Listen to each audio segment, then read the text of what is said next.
오늘 주시는 하나님 말씀은 창세기 12장 1절에서부터 6절까지 말씀 제가 봉독합니다. 여호와께서 아브라함에게 이르시되 너는 너희 고향과 친척과 아비의 집을 떠나 내가 내게 보여줄 땅으로 가라. 내가 너로 큰 민족을 이루고 내게 복을 주어 내 이름을 창대하게 하리니 너는 복이 될지라. 너를 축복하는 자에는 내가 복을 내리고 너를 저주하는 자에는 내가 저주하리니 땅의 모든 족속이 너로 말미암아 복을 얻을 것이라 하신지라. 이에 아브라함이 여호와의 말씀을 따라갔고 롯도 그와 함께 갔으며 아브라함이 하란을 떠날 때 75세였더라. 아브라함이 그의 아내 사레와 조카 롯과 하란에서 모은 모든 소유 얻은 사람들을 이끌고 가나안 땅으로 가려고 떠나서 마침내 가나안 땅에 들어갔더라. 아멘. 중요한 일을 결정할 때라는 제목으로 말씀을 드리려고 합니다. 살아가면서 원해서 결정해야 될 일, 원치 않게 결정해야 될 중요한 일들을 자주 때는 가끔씩 맞이할 때가 있습니다. 일반적인 사람들이 겪는 중요한 결정할 일은 바로 거처를 옮길 때이죠. 태어나서 부모의 직장을 따라 거처를 옮깁니다. 성장하는 과정 속에 상급으로 진학하기 위해서 시골에서 도시로, 중소도시에서 대도시로 유학을 가는 거처를 옮기는 일도 있습니다. 때로는 사랑하는 사람을 만나 가정을 이루고 부모를 떠나야 하는 거처를 옮길 때도 있죠. 또 살아가면서 더 좋은 환경으로 아니면 더 나쁜 환경으로 이사를 옮겨야 되는 그러한 중요한 일을 결정할 때도 있습니다. 뿐만 아니죠.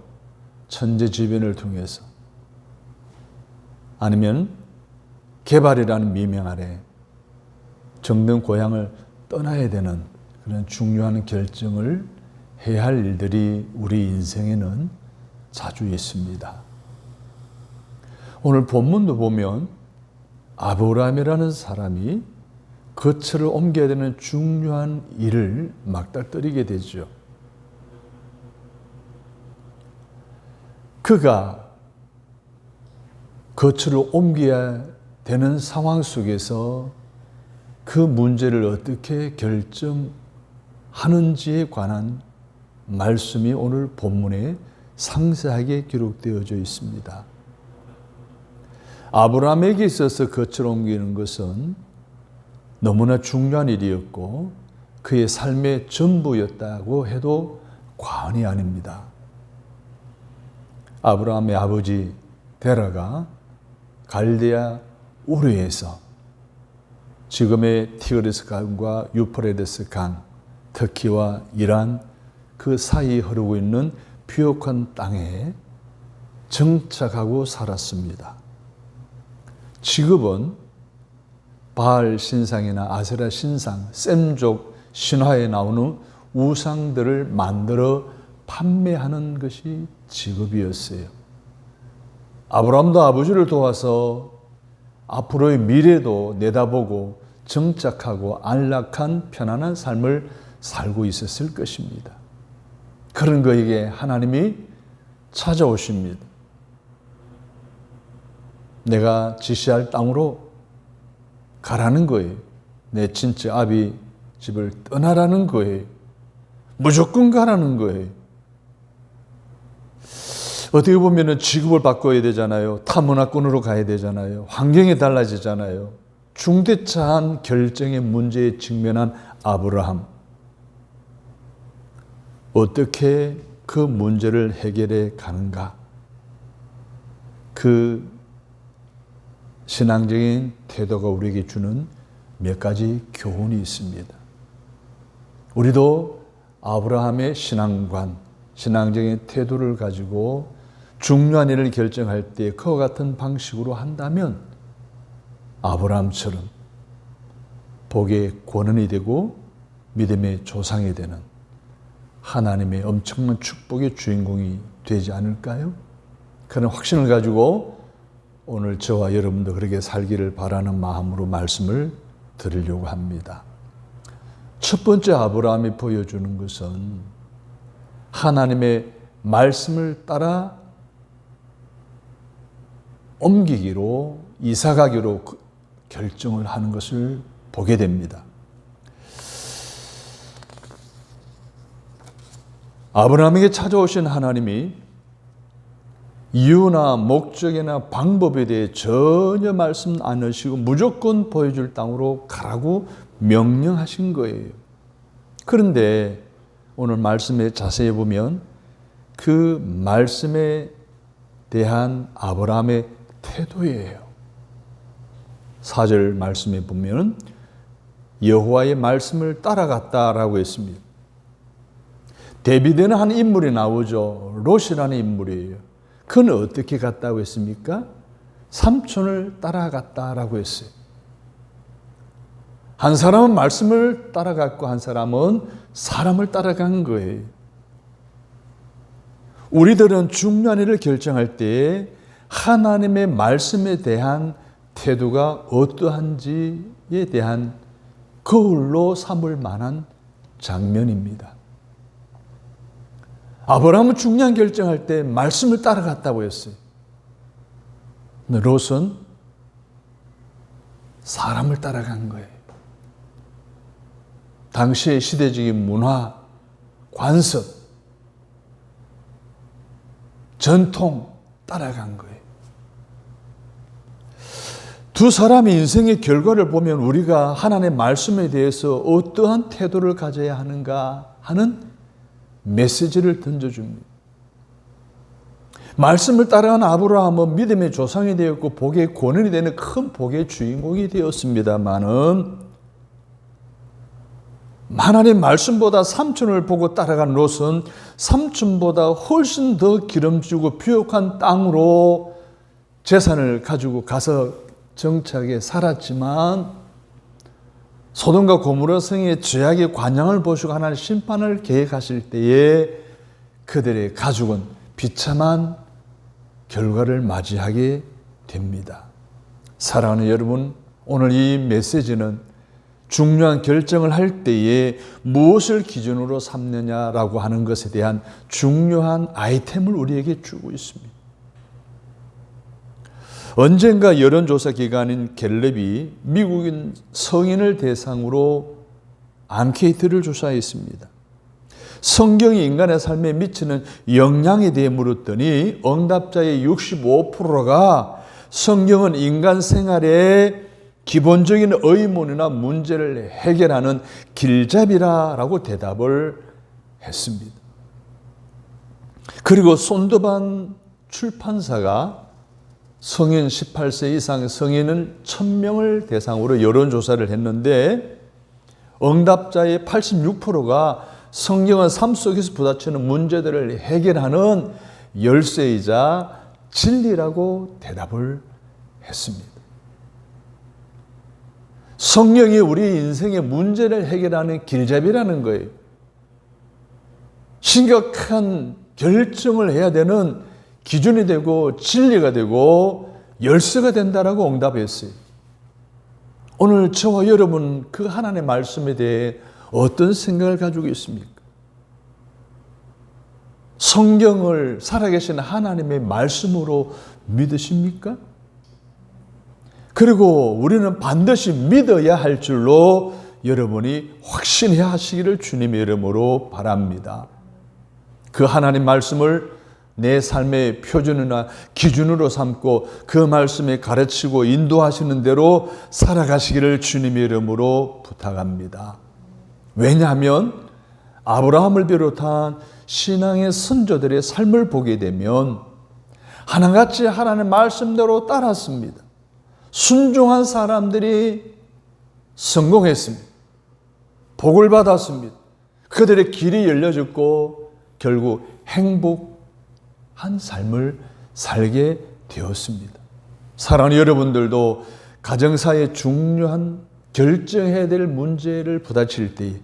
그때마다 사람의 말이나 시대적인 문화나 아니면 관습이나 아니면 사조나 유행이나 특히나 내 경험에 내 지식에 의존하지 말고 아브라함처럼 하나님의 말씀을 따라서 결정하고 판단하는 영적 지혜를 가지고 살아가신다면 하나님 분명히 여러분의 삶을 책임져 주실 줄로 믿습니다. 두 번째로는 아브라함은 믿음으로 떠나기로 결정했습니다. 오늘 본문을 보면 하나님은 아브라함을 설득하기 위해 많은 말씀을 하지 않으셨어요. 왜 떠나야 하며 떠나지 않으면 안 되는 이유, 어떻게 떠나야 하는지에 대해서 구구한 설명이 전혀 언급이 되어 있지 않습니다. 여기서 하나님의 명령은 언제나 단순하고 간결하다는 거예요. 내가 살고 있는 것을 떠나라는 거예요. 그래야면 내가 너에게 복을 주겠다는 거예요. 이게 하나님의 명령이었어요. 여러분 중요한 것은요, 단순하고 간결합니다. 이 하나님의 단순하고 간결한 명령에 단순하고 또 간결하게 순종하는 사람들을 하나님이 축복하신다는 거예요. 복잡하게 생각하면요, 더 복잡해지는 거예요. 더 얽히 설키는 거예요. 하나님의 말씀을 단순하게 받아들이고 그 말씀을 믿음으로 받아들이는 것, 그래서 아주 간결하게 단순하게 순종하는 것, 이게 얼마나 중요한 줄 모릅니다.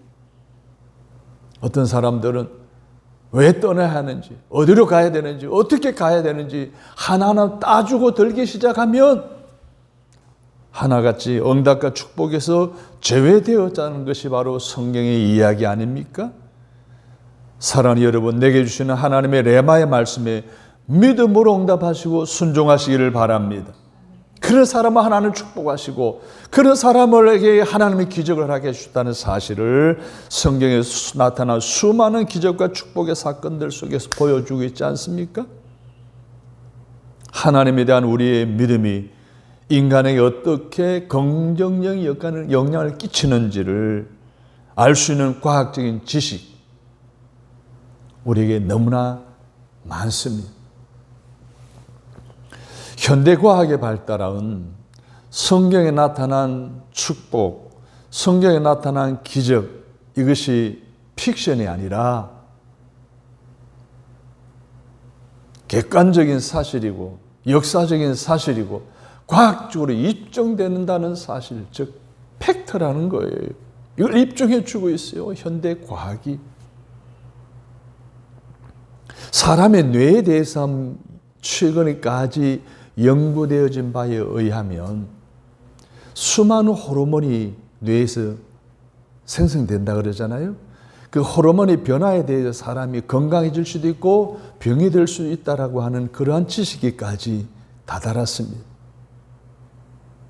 뇌에 대한 몇 가지 지식이 있는데요. 인간의 뇌 무게가 사람의 체중의 2%에 지나지 않는데요. 그래서 한 1300g 정도 되는 그런 뇌의 무게를 가지고 있는데, 이 뇌가 요즘 AI가 엄청난 에너지를 소비하잖아요. 혈액의 15%를 뭐예요? 뇌가 소비한대요. 산소의 20%에서 25%를 소비한대요, 뇌가. 가장 중요하죠. 그래서 대뇌에는 대뇌 피질이 있는데 고도의 감각과 지각, 운동과 기술, 그리고 사고력과 상상력과 언어 능력을 만들어낸다고 합니다. 그래서 뇌신경세포가 있는데 적게는 수백억 개에서 많게는 수천억 개가 되는데 이들 신경세포들을 연결하는 신경회로가 있다고 합니다. 그런데 그 신경회로는 1,000조에서 1만 조에 이르는 천문학적인 숫자가 된다는 거예요.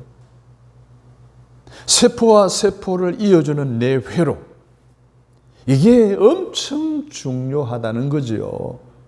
그런데 사람이 밖에서 오는 어떤 자극에 긍정적으로 사고하게 되면 신경세포 사이의 회로를 활짝 열어준다는 거예요. 연결이 잘 되게 해준다는 거예요. 더 나아가 새로운 회로를 만드는 거예요. 재생이 생성이 가능하게 된다는.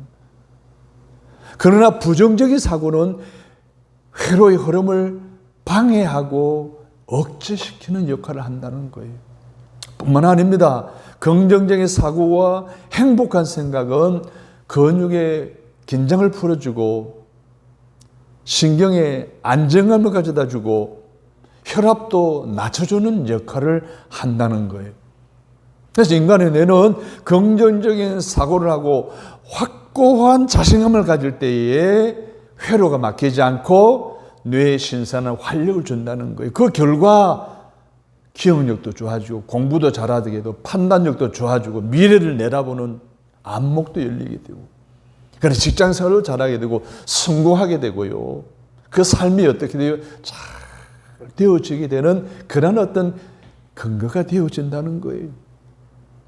아브라함은 어떻습니까? 긍정적인 사고를 가지셨어요. 하나님의 말씀에 대한 확고한 자신감이 있었어요.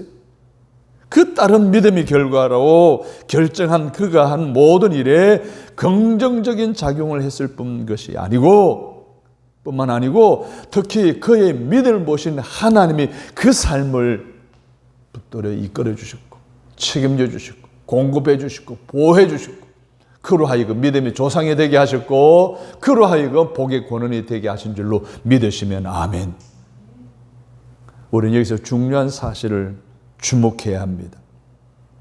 그것은 믿음은 모든 것을 긍정적으로 만들고 수용한다는 거예요.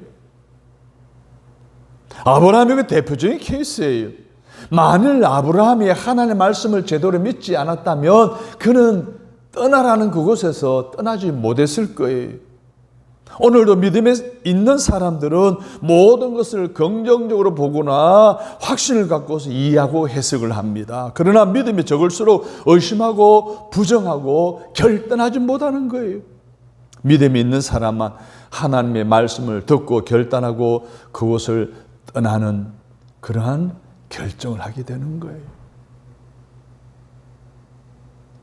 세 번째로는 하나님이 주신 비전을 보고 떠나기로 결정합니다. 뭘 보고요? 비전을 보았다는 거예요. 히브리 11장을 보게 되면 살던 곳을 떠났던 아브라함에 대해서 히브리서 기자는 이렇게 기록하고 있습니다. 15절과 16절에서 그들이 나온 바 본향을 생각하였더라면 돌아갈 기회가 있었으려니와 그들이 이제는 더 나은 본향을 사모하니 곧 하늘에 있는 것이라. 무슨 말이에요? 떠나온 고향을 생각했더라면 얼마든지 갈대아 우르로 돌아갈 수 있었다는 거예요. 그러나 아브라함은 뒤돌아보지 않고 뭘 보았다는 거예요?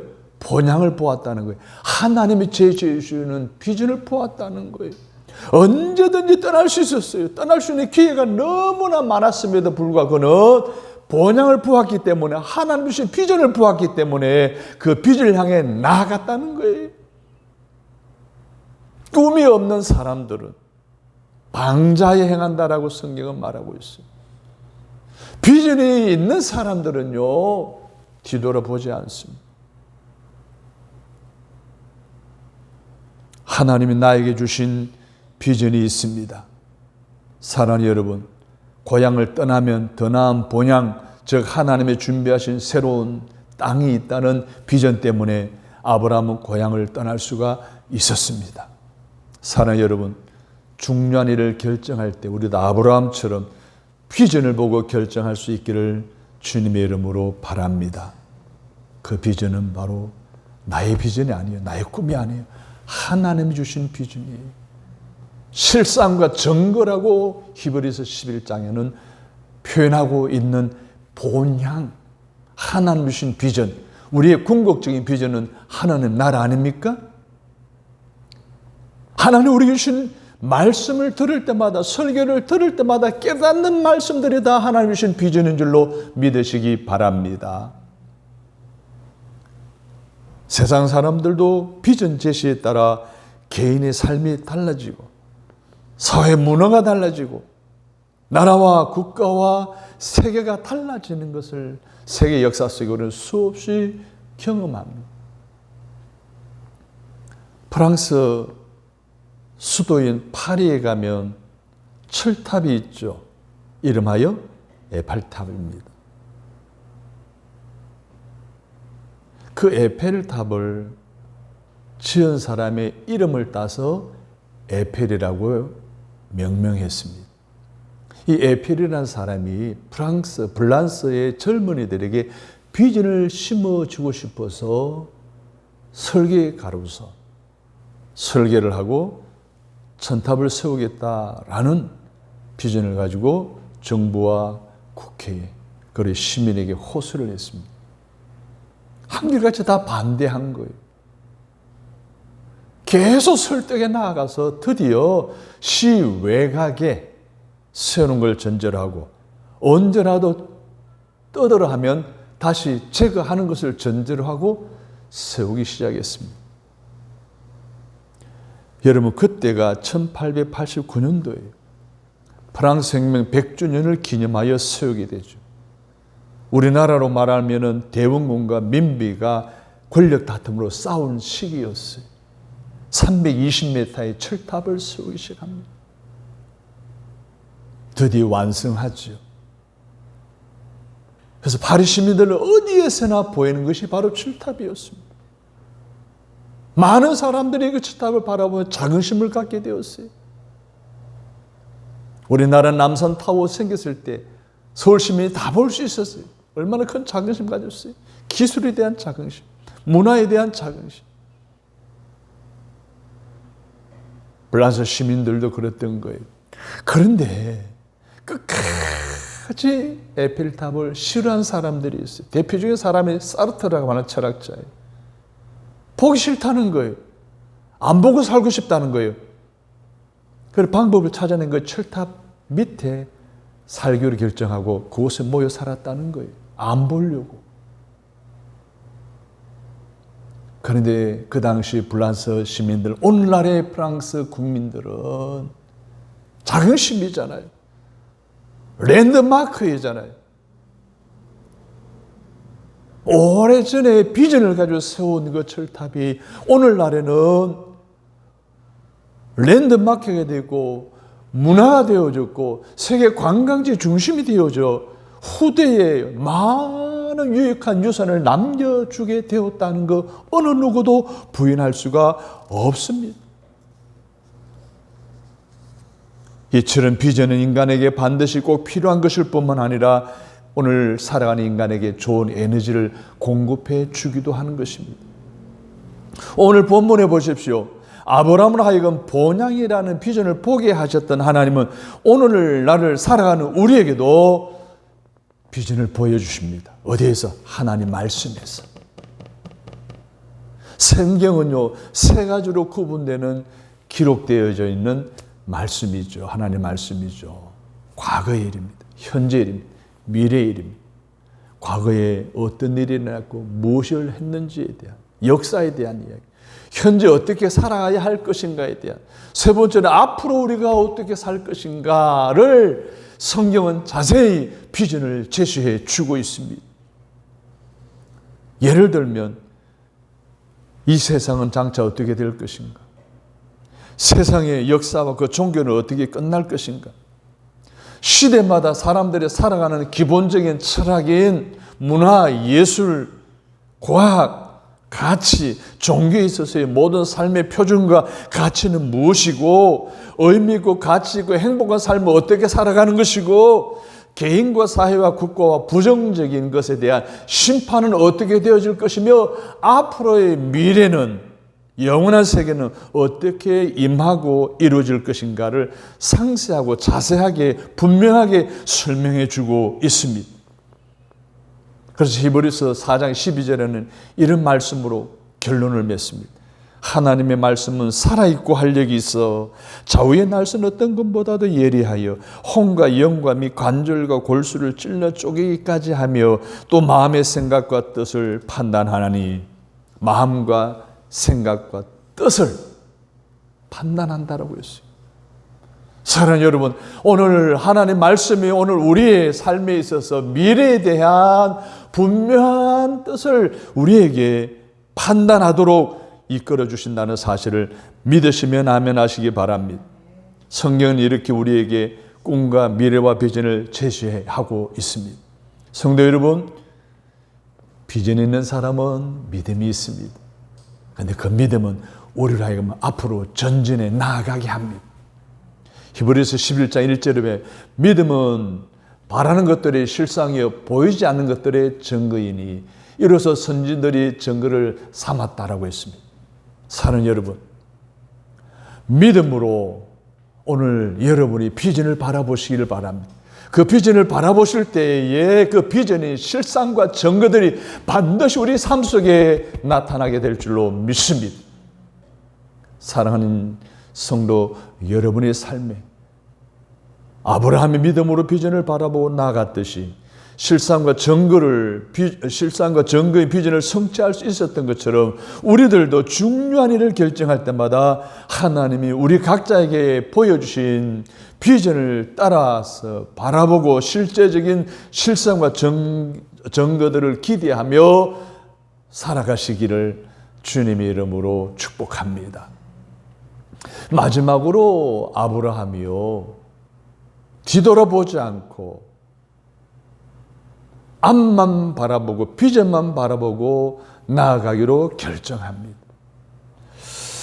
창세기 19장에 보게 되면 아브라함의 조카 롯이 선택해서 갔던 소할 땅, 젖과 꿀이 흐르는 그 땅, 소돔과 고모라 성이 있는 땅, 그 정착해서 그 도시의 성장과 발전에 따라 풍족한 삶을 누리게 됩니다. 문화의 도시요, 경제의 도시 중심이었던 소돔성, 죄악이 관영했습니다. 호모섹스가 만연한 그러한 사회의 도시였어요. 하나님 심판하시기로 결정하죠. 불의 심판이었습니다. 그때 하나님이 롯에게 찾아가서 야, 빨리 떠나라. 미련 없이 떠나라. 가족을 데리고 빨리 돌아가되 뒤돌아보지 말아라. 말씀해 주죠. 롯도 아내와 자녀에게 신신당부하고 이야기를 거듭 이야기하면서 떠나는 과정 속에 이 롯의 아내는 어떻게 합니까? 뒤돌아보다가 수군기둥이 되어버리고 맙니다. 주경학자들이 롯의 처가 왜 뒤돌아봤을까라는 묵상을 하고 결론을 내리기를 소돔성에 있던 재산, 부귀영화로 누렸던 그 모든 보물들, 가치 있는 것들, 재산 목록들, 거기에 대한 미련 때문에 뒤돌아보았다는 거예요. 많은 사람들이 발목 잡히는 게 뭡니까? 미련 때문이에요. 롯도 마찬가지였어요. 롯의 아내는 결국은 소금기둥이 되어버리고 말았습니다. 그런데 오늘 본문에 나오는 아브라함은 그러질 않았어요. 미련이 없었어요. 뒤돌아보지 않았어요. 그냥 전진해 갔어요. 무조건 가라는 대로 나아갔어요. 성경에도 보면 뒤돌아보다가 망한 사람이 있죠. 여러분 잘 아는 가룟 유다가요, 예수님의 수제자 중에 재정을 맡아보는 아주 뛰어난 제자였어요. 한 3년 반 따라다니다 보니까 전혀 돈이 될 것 같지 않아. 성공은 묘연해질 것 같아. 그래서 과거로 돌아가죠. 옛날에 돈 버는 시대로 돌아갑니다. 돈에 대한 탐욕이 생겨서 예수님을 30냥에 팔아버리잖아요. 그 결과 어떻게 됐어요? 배가 터져서 비참하게 죽잖아요.